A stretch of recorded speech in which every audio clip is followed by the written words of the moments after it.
Flashback. The year is 1066, so no cameras, we are doing portraits today.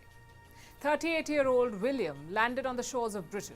He landed here, at this place, called Pevensey, opposite France. His army had some 7,000 men. But what was he doing here? Trying to defeat Harold, the King of England. Spoiler alert, Harold lost. His army was defeated and he was killed in the Battle of Hastings. There was a new king in town. The 38-year-old conqueror William was crowned in this building on Christmas Day in the year 1066. Looks familiar? That's Westminster Abbey, the same church where King Charles got his crown today. Charles and William are separated by 34 generations. William was the first Norman king, Charles is the latest. Between them is a story of power, violence and ambition. A story of murdered relatives and looted colonies. You thought the Meghan Markle thing was a scandal. Wait till you hear this story.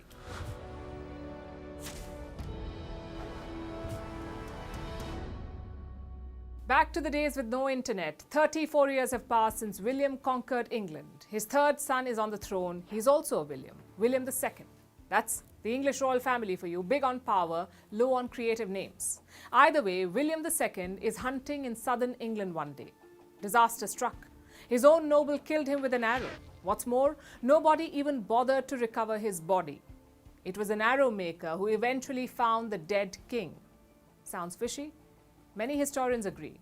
They point fingers at William's younger brother Henry. He was a man in a hurry. He first secured the treasury in Winchester, then rushed to London and made himself king. Rumor is he had his elder brother killed. And the UK royal history is filled with such betrayals and murders.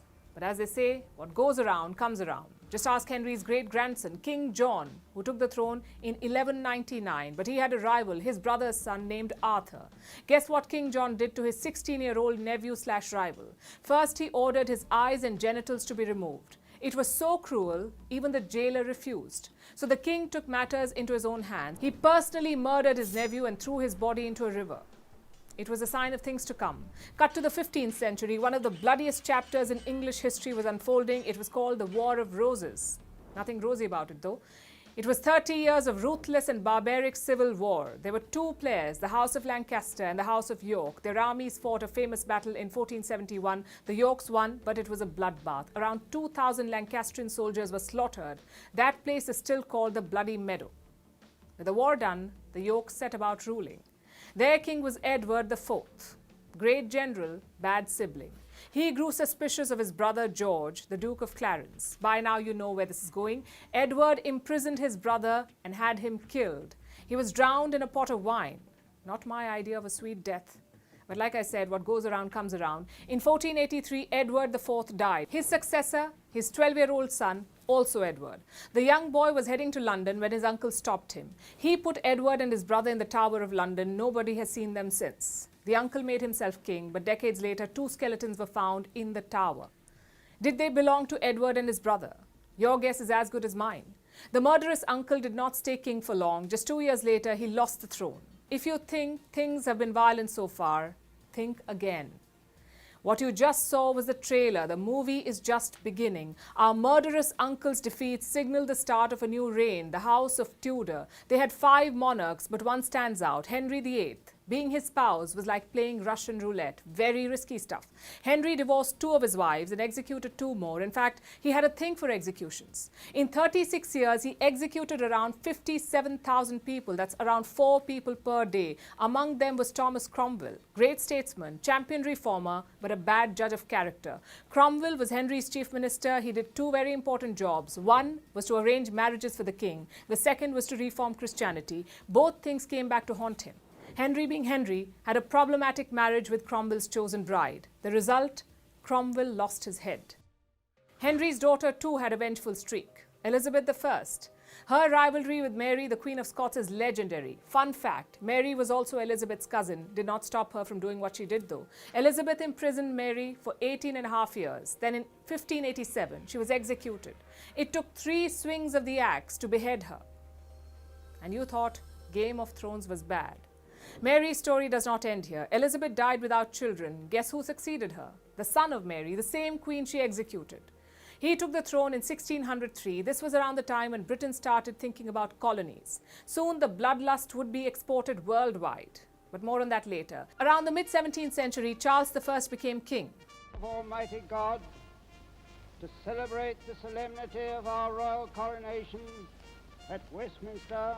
He was a delusional ruler. He thought he was appointed by God. When the Parliament disagreed, he went to war. Charles was defeated in 1645 and executed 3 years later. That's right, a king was executed. And with that, Britain became a republic. No king, no royal family. But as they say, a dog's tail can never be straightened. In 1660, the royals returned. Charles II became king. After centuries of killing sons, brothers and nephews, they were ready for the next stage, colonialism. Close your eyes and pick any country on the globe. Chances are Britain invaded it. Around 90% of all countries were invaded by the British. They became the superpower of the 18th century. Their economic model? Slavery. To be clear, Britain did not start the slave trade. That would be Portugal and Spain, but Britain perfected it.